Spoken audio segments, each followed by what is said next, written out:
Deputado Sidney Leite deixa a Assembleia Legislativa para assumir a Secretaria de Produção Rural. Pesquisa Datafolha aponta maior índice de reprovação do governo Dilma desde a era Collor. A audiência pública debate sobre o impacto da investigação envolvendo a Petrobras. Deputado Sinésio Campos defende a implantação de um posto da Defensoria Pública no Poder Legislativo. O Além Notícias já está no ar com os principais fatos do dia.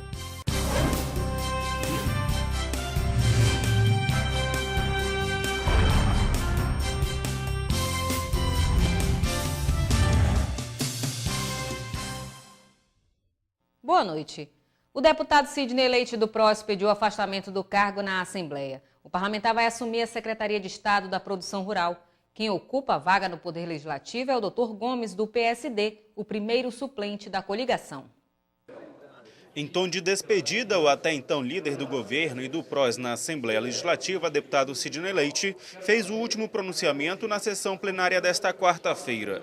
O parlamentar apresentou ofício à mesa diretora, lida pelo presidente da Assembleia, deputado pelo PSD Josué Neto, pedindo o afastamento do cargo de deputado.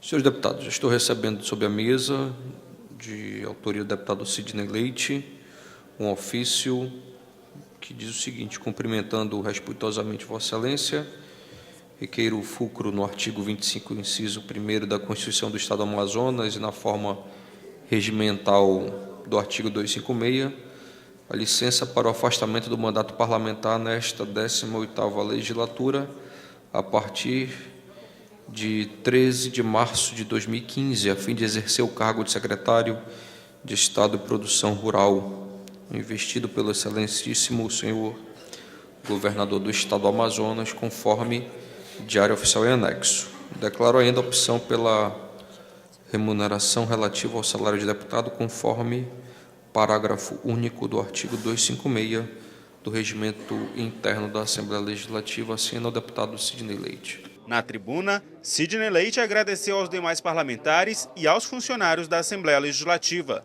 Eleito deputado estadual pela segunda vez, Leite também já foi prefeito de Maués e presidente da Associação dos Municípios do Amazonas. Já anunciado pelo governador do estado, José Melo, no início do ano, Sidney Leite assumirá a Secretaria de Produção Rural, que é responsável pela coordenação e implementação da política de desenvolvimento no setor primário. Sidney Leite falou dos desafios ao assumir a pasta. Eu considero que o maior desafio hoje, em relação a tudo que nós pretendemos fazer, e quando eu falo nós, eu me refiro ao governador José Melo, é no sentido da dificuldade financeira.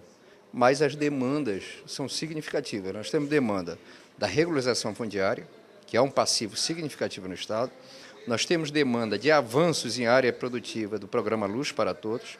Nós temos demanda de consolidar uma política de insumos para a correção de solos. Nós temos demanda de que é algo ainda muito incipiente no Estado do Amazonas, que é a questão da mecanização, seja de nós trabalharmos com áreas já mecanizadas, com isso diminuindo a necessidade de desmatamento, esse é o nosso objetivo, aumentando a produção e a produtividade em determinados produtos. Diversos deputados apartearam o pronunciamento de Sidney Leite, agradeceram pelos trabalhos realizados e desejaram sucesso no novo desafio. Eu acredito que o senhor vai ter sensibilidade suficiente, porque o setor primário é um dos setores que mais precisam de atenção do Estado, já que a situação em que vive o homem e a mulher do campo é uma situação muito desfavorável. E hoje eu falava aqui que quero contribuir muito no que for preciso. Com certeza lhe levarei muitas demandas, né, que chegam até mim. Eu desejo muito sucesso. Não existe Estado forte, um país forte, se o setor primário não for forte, se o setor primário não for significativo. Em países e estados, o setor primário é a economia mais forte, é o que sustenta a economia. Então, eu desejo a Vossa Excelência muito sucesso. O desafio é grande, mas eu acredito na sua competência, na sua inteligência, na sua vontade política de fazer e mostrar resultados. Quero, no entanto, ao par que lamento a sua saída, lhe desejar o mais amplo sucesso à frente desta missão. É uma missão espinhosa, é uma missão difícil, mas Vossa Excelência está habilitado, está com todas as condições para enfrentar esse desafio e vencê-lo. Portanto, conte conosco, conte com todos nós, seus colegas deputados, no sentido que Vossa Excelência tenha o mais retumbante êxito à frente da sua nova missão. O deputado pelo PSD, Davi Almeida, assumirá a liderança do governo, que até então era de Sidney Leite. Eu tenho uma tarefa muito árdua a desempenhar, porque eu preciso manter a qualidade e a condição dos líderes que me antecederam, e não será uma tarefa fácil, porque Vossa Excelência deu a este posto, deu a esta condição uma qualidade muito grande nessa interlocução, na sua capacidade do discurso, do diálogo, no entendimento, trazendo ao Parlamento Estadual as propostas, fazendo a interlocução do Executivo com o Parlamento. Já nas vice-lideranças, assumem os deputados Bosco Saraiva e Sabá Reis. Fará falta ao colegiado de líderes, tenha certeza disso. Veja que sai Vossa Excelência e tem que entrar 3. O competente deputado Davi estará à frente da liderança, sustentado por 2 postes de Araraquara velho. Eu e o deputado Sabá Reis, que estaremos a dar o suporte para ele, se pudermos. Considero um Araraquara já antigo, mas veja que sai Vossa Excelência e entram 3. Do ponto de vista da liderança, Vossa Excelência já faz falta.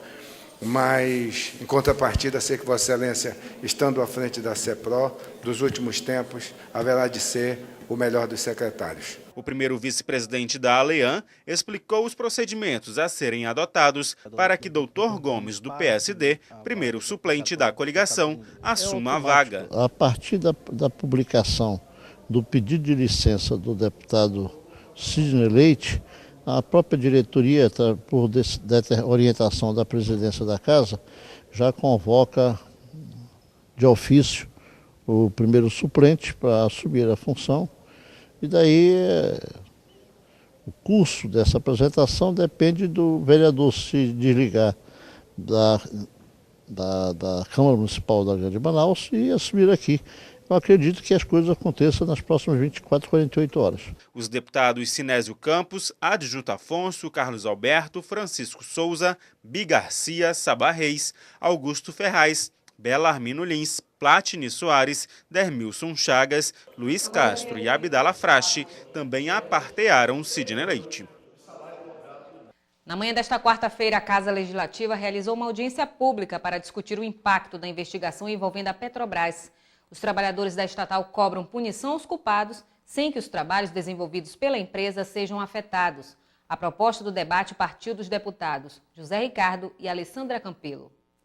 Petrobras é a maior estatal do país, responsável por 13% do produto interno bruto e pela geração de 500 mil empregos diretos e terceirizados e mais de 10 milhões de empregos indiretos, atuando no campo da metalurgia, siderurgia, química fina e petroquímica, além das ações desenvolvidas nas áreas cultural, esportiva e educacional. Mas após inúmeras denúncias de corrupção, os investimentos tendem a diminuir. Os funcionários estão preocupados com a queda no valor da empresa e cobram a investigação dos envolvidos. Não podemos concordar com a execração pública que vem sofrendo a Petrobras como empresa brasileira, mas principalmente os seus trabalhadores e trabalhadoras, que na maioria, 99,9%, são pessoas honestas.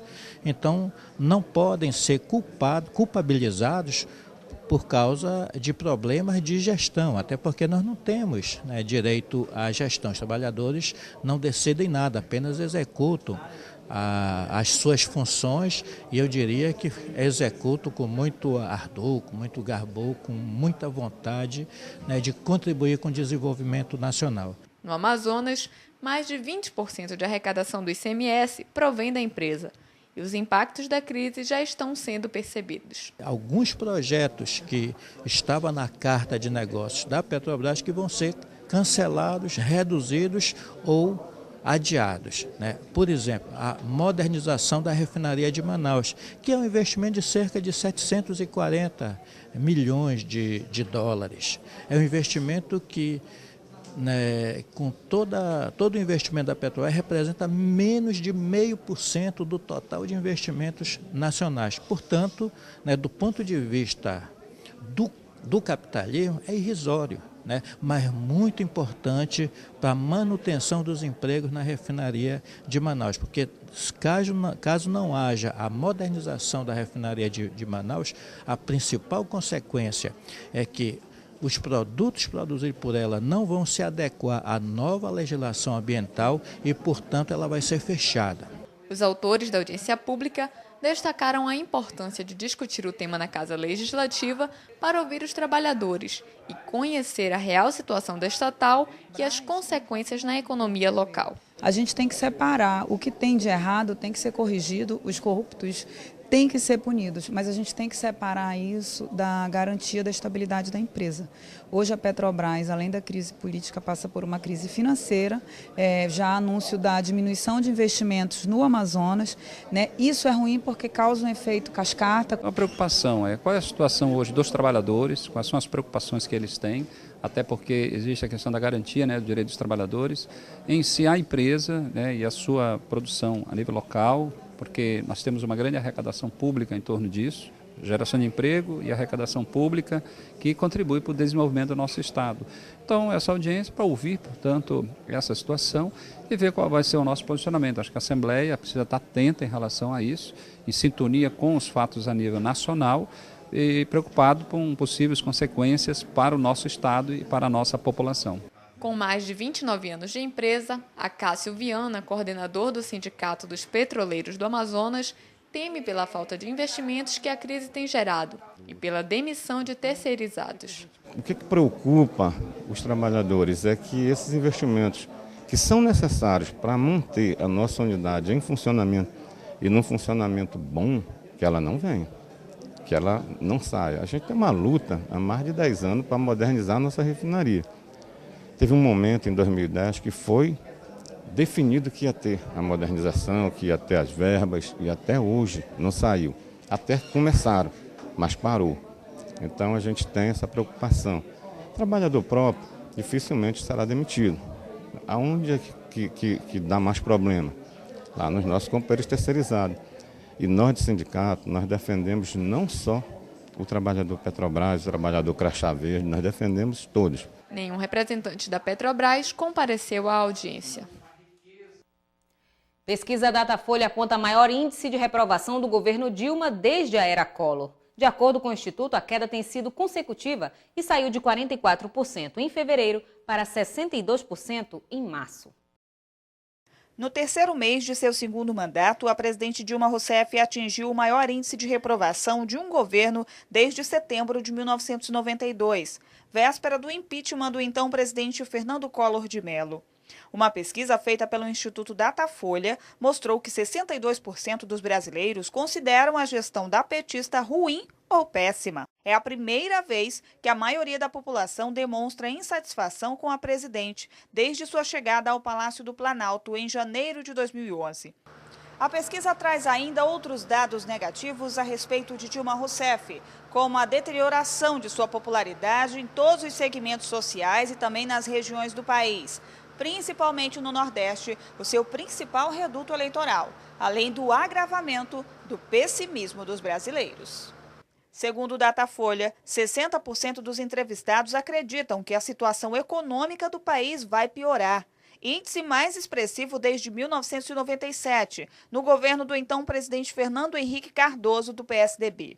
Os dados da pesquisa apontam ainda que os maiores índices de rejeição a Dilma foram apurados nas regiões Centro-Oeste, com 75%, e Sudeste, com 66%. O índice de aprovação ao governo também alcançou baixa histórica de 13%, o mesmo atingido por Fernando Henrique Cardoso em 1999, quando o país sentiu os efeitos da desvalorização do real. Só Itamar Franco alcançou 12% em 1993, no auge do escândalo dos anões do orçamento, e Collor, 9% às vésperas do impeachment, tiveram aprovação menor.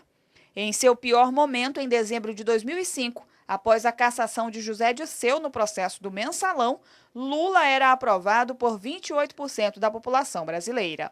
O Instituto Datafolha ouviu quase 3 mil eleitores logo após as manifestações de domingo. A margem de erro é de 2 pontos percentuais. Durante comunicado de liderança, o representante do PPS na Aleã, deputado Luiz Castro, prestou solidariedade aos vereadores que foram expulsos da legenda acusados de infidelidade partidária. O deputado Luiz Castro questionou o processo de expulsão dos 2 parlamentares. Castro afirma que não foi convidado para a única reunião realizada para deliberar sobre o assunto, mesmo sendo o líder do PPS na Assembleia Legislativa. O PPS, ao expulsar esses 2 vereadores, ele se diminui, ele perde quadros referenciais de qualidade. Pessoas que se elegeram com poucos recursos, com dificuldades financeiras, que vieram da base, que foram eleitos pela sociedade e que representam a sociedade. Acho que foi um tremendo erro. Eu não fui consultado, em nenhum momento o diretório estadual se reuniu comigo ou sequer me consultou para saber minha opinião. Discordei desde o início, fiquei muito constrangido, estou muito constrangido e muito triste. E não posso deixar de ser solidário a esses 2 companheiros que sempre honraram as cores do meu partido, o PPS. Os deputados Abdala Frache e Carlos Alberto apartearam o pronunciamento e prestaram solidariedade aos vereadores expulsos. Já o deputado Bosco Saraiva, que foi presidente da Câmara Municipal de Manaus, apoiou a atuação dos 2 vereadores. Eu preciso dar o meu testemunho em torno da existência de 2 grandes vereadores, 2 professores puríssimos, apolíticos e políticos, vereadora Jaqueline e professor Samuel, vereador professor Samuel, são 2 pessoas de bom coração. São 2 professores que se dedicam diariamente. Vossa Excelência citou alguns temas, alguns assuntos que eles, com muita competência e capacidade, abordaram e pilotaram. Porém, no dia a dia, são 2 servidores do povo de Manaus que se dedicam desde a primeira até a última hora. Luiz Castro afirma que vem sofrendo retaliações do próprio PPS por ter apoiado a criação da Rede Sustentabilidade, um novo partido proposto pela candidata à presidência da República, Marina Silva. O deputado Sinésio Campos defendeu em plenário a implantação de um posto da Defensoria Pública na Assembleia Legislativa. Segundo o parlamentar, muitas pessoas visitam a casa em busca de auxílio jurídico. O líder do PT na Aleã acredita que a Casa Legislativa pode disponibilizar parte da estrutura física para atendimentos jurídicos gratuitos para a população. Para isso, Sinésio Campos propõe uma parceria com a Defensoria Pública, instituição responsável por prestar assistência judiciária à população de baixa renda. Existe o interesse da Defensoria Pública, deputado Serafim, para termos aqui o núcleo da Defensoria Pública. Eu sou contra o PAC. Porque PAC, de repente, é para fazer pagamentos, outras demandas. Mas, como é uma casa de leis, eu creio que o apoio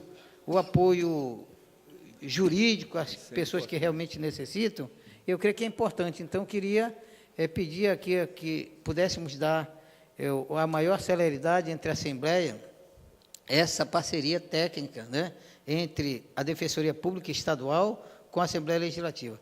A proposta teve o amplo apoio dos deputados presentes. Os parlamentares acreditam que a medida pode aproximar o legislativo da população.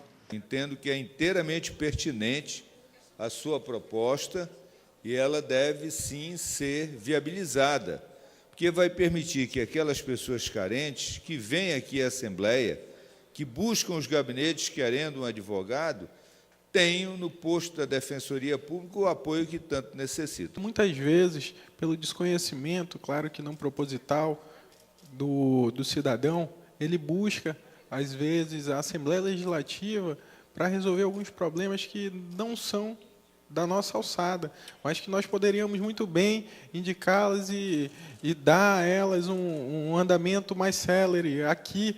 Um posto da Defensoria Pública, com certeza, seria de grande valia para que essas pessoas não precisassem se deslocar para muito longe. Então, nosso total apoio à sua proposta. O presidente da Comissão de Defesa do Consumidor da Assembleia Legislativa, deputado Abdala Frache, é favorável à medida. Segundo o parlamentar, a comissão já firmou uma parceria com o órgão para tratar de relações de consumo e acredita que a ampliação do atendimento será benéfica para a população. Esse acordo de cooperação técnica foi assinado pelo presidente Josué Neto, por mim, na qualidade de presidente da comissão, e pelo Dr. Ricardo Trindade, que é o defensor público geral do nosso Estado, no sentido de colocar toda a estrutura da Defensoria Pública à disposição da Comissão de Defesa do Consumidor. Isso é muito importante porque existem situações onde a argumentação, a conciliação nas audiências aqui resolvem o problema. Outras situações não, a gente precisa ir para a questão jurídica. E aí a Defensoria Pública se mostra com a possibilidade muito grande de ajudar não só o nosso consumidor, como a população do Amazonas como um todo. Esse é o seu papel. O deputado Sinésio Campos irá apresentar um requerimento para realizar uma homenagem aos 25 anos da Defensoria Pública do Amazonas e pretende aproveitar a oportunidade para firmar a cooperação entre as duas instituições. E você vai ver no próximo bloco. Enchente no interior do Amazonas volta a nortear os debates na Casa Legislativa e a Assembleia aprova a indicação do deputado Sabá Reis, solicitando a realização de obras de elevação da ponte do Porto de Parintins.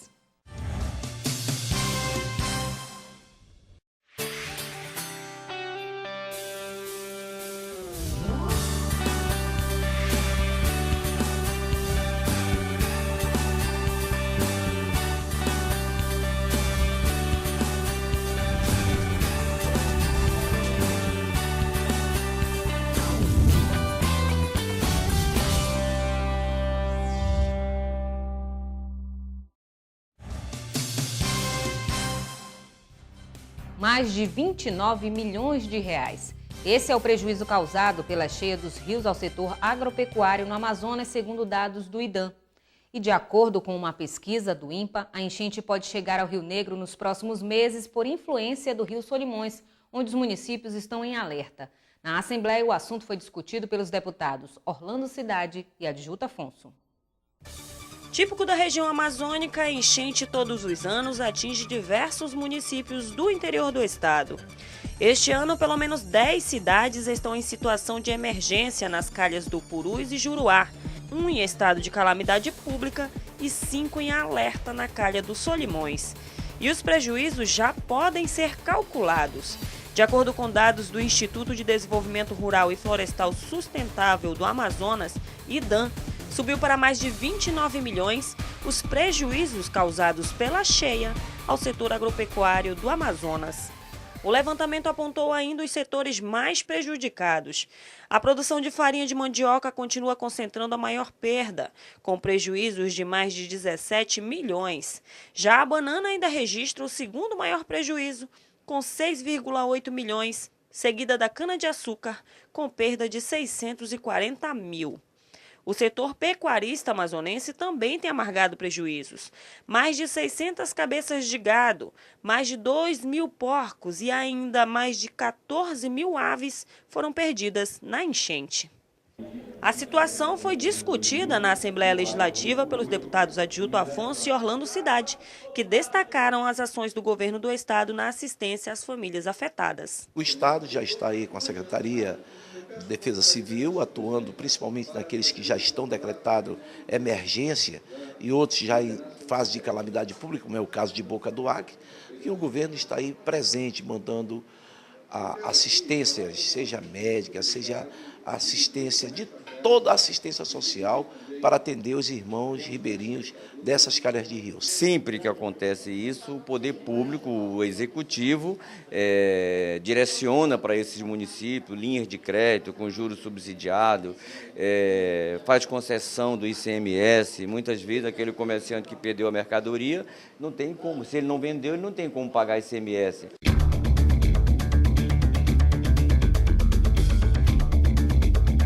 E a situação pode ficar ainda pior.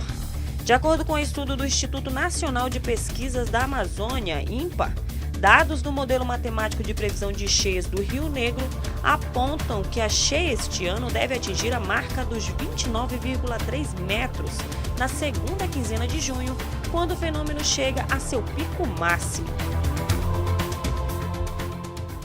A leitura da régua que mede o nível do rio é realizada diariamente e, de acordo com os dados, sobe 5 centímetros por dia. Hoje o nível do rio está em 25 metros e 77 centímetros. 8 centímetros a mais em relação ao mesmo período do ano passado. De acordo com Valderino Pereira, engenheiro e responsável pela leitura do nível do rio há pelo menos 25 anos, hoje a situação é estável, mas a possibilidade de cheia não está descartada. É possível chegar à cota 29, é possível chegar, porque o que vai determinar essa cota 29 são as chuvas caídas na bacia. As chuvas é que determinam as enchentes, porque essas águas vêm de muitos locais, principalmente do Rio Solimões, que chegará aqui, talvez daqui a 15 a 20 dias, essa água que vem descendo, né? Mas no momento eu posso dizer que a situação é normal. Valderino informou ainda que hoje o nível do rio está 1 metro mais baixo do que no mesmo período em que foi registrada a marca histórica, em 2012.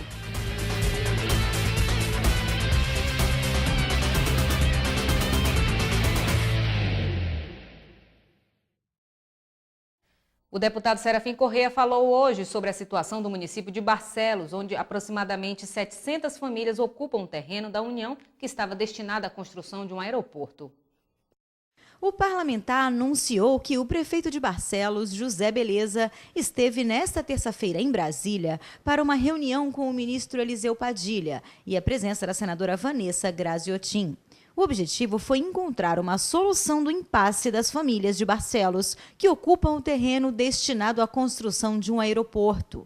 Serafim lembrou que a questão já está judicializada. A decisão do juiz da Terceira Vara da Justiça Federal, Ricardo Salles, foi proferida no dia 18 de fevereiro e dá um prazo de 30 dias para que os moradores deixem os imóveis espontaneamente e retirem as casas. O juiz federal, Dr. Ricardo Salles, que é um homem sensível, ele suspendeu a execução da decisão, marcou uma audiência para a qual chamou todos os envolvidos a fim de que se busque um acordo.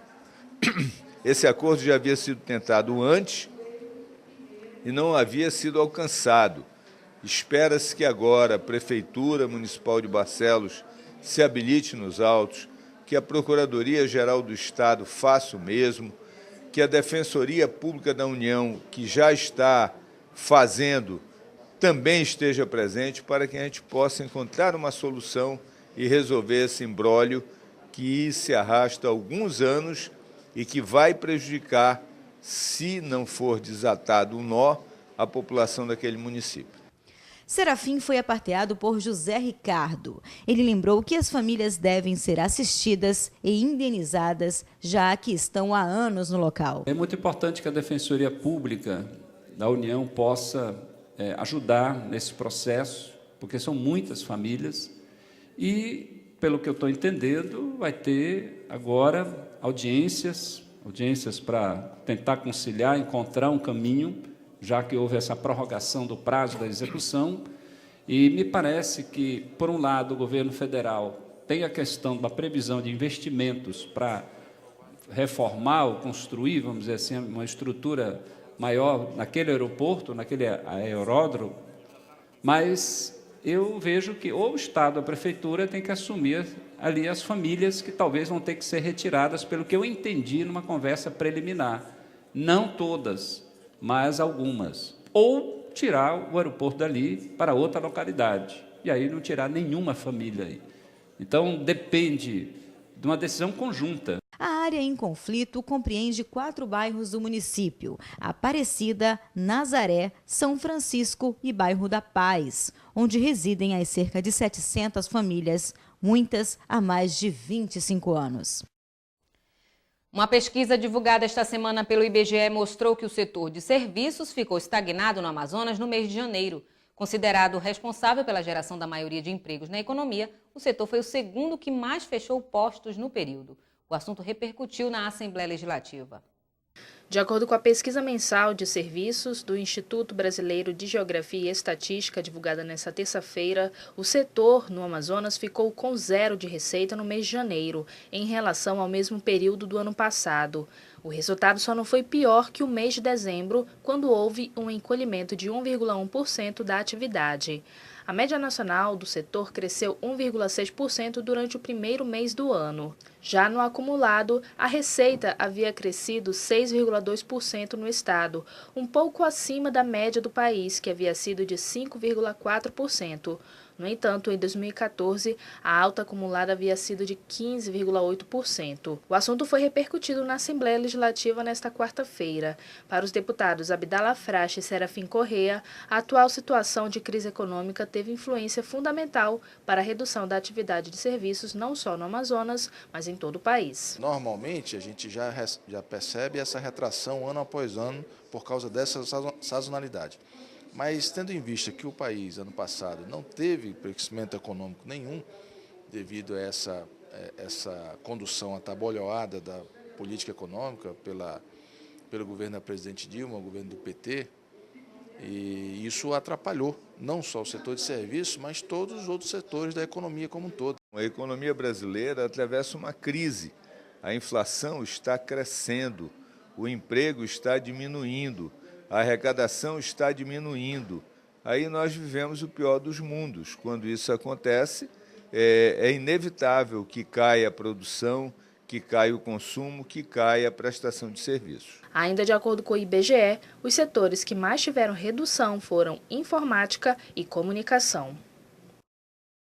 A partir de hoje, quem vender bebidas alcoólicas para menores de 18 pode ser preso por até 4 anos. A lei foi publicada no Diário Oficial da União. O presidente da Comissão da Criança e do Adolescente da Assembleia Legislativa, deputado pelo PRB, Carlos Alberto, destacou a importância da legislação.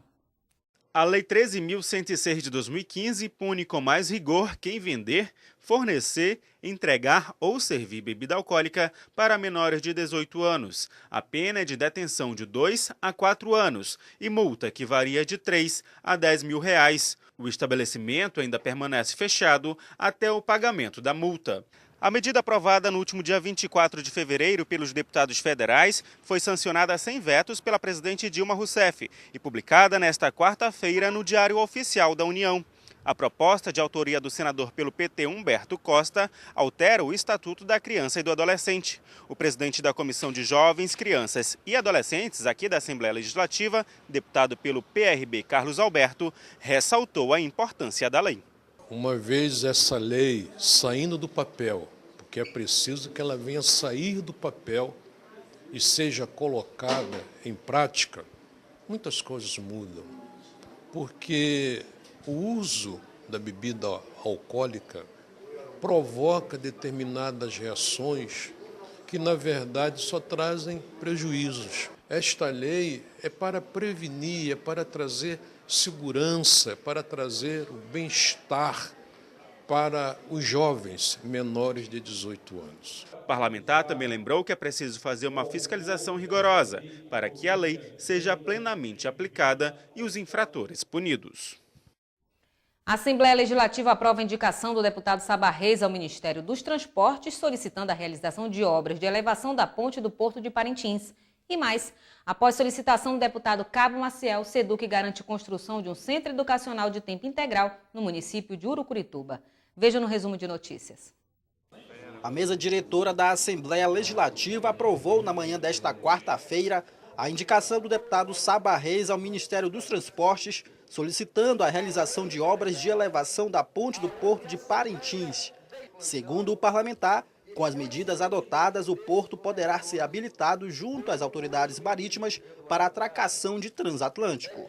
Quando o navio de turista lá para no meio do rio, e aí de cada 1000 pessoas que vem no navio, só descem 300, 400. Quem perde com isso é Parintins, e nós vamos, se Deus quiser, envidar todos os esforços para convencer o Ministério dos Transportes. Após solicitação do líder do PR na Assembleia Legislativa, deputado Cabo Maciel, a Secretaria de Estado da Educação, SEDUC, informou ao parlamentar que vai construir um centro educacional de tempo integral no município de Urucurituba, distante a 192 quilômetros da capital do Amazonas. A deputada Alessandra Campelo cobrou do governo do estado a continuidade do programa Ame a Vida. A ideia é prestar atendimento psicossocial a vítimas de crimes que vão a delegacias de polícia. O programa parou, havia uma expectativa dele voltar em março, já estamos na metade do mês, ainda não voltou. E nós estamos solicitando informações à Secretaria de Assistência Social para saber mesmo por que o programa ainda não voltou, se vai voltar, já que ele é importante para a população. O deputado Luiz Castro questionou as mudanças nas estruturas de proteção ambiental do Estado após a realização da reforma administrativa do Executivo. O parlamentar afirmou que o corte no número de servidores pode trazer prejuízos à política ambiental do Estado. O governo extinguiu nesse projeto o Centro Estadual de Mudanças Climáticas e o Centro Estadual de Unidades de Conservação, que são duas estruturas que dentro da Secretaria importantíssimas, uma para manter áreas de conservação que representam 12% do território amazonense, 19 milhões de hectares, 42 unidades de conservação, e outro para participar, interagir, formular e planejar todas as ações inerentes ao processo de mudanças climáticas. Confira agora o que foi destaque no Alenhão Notícias de hoje. Deputado Sidney Leite deixa a Assembleia Legislativa para assumir a CEPROR. A audiência pública discute sobre o impacto da investigação envolvendo a Petrobras. Deputado Sinésio Campos defende a implantação de um posto da Defensoria Pública no Poder Legislativo. E nós ficamos por aqui. No site da Assembleia, ali.am.gov.br, você tem outras informações sobre a atuação parlamentar. Uma ótima noite para você e até amanhã.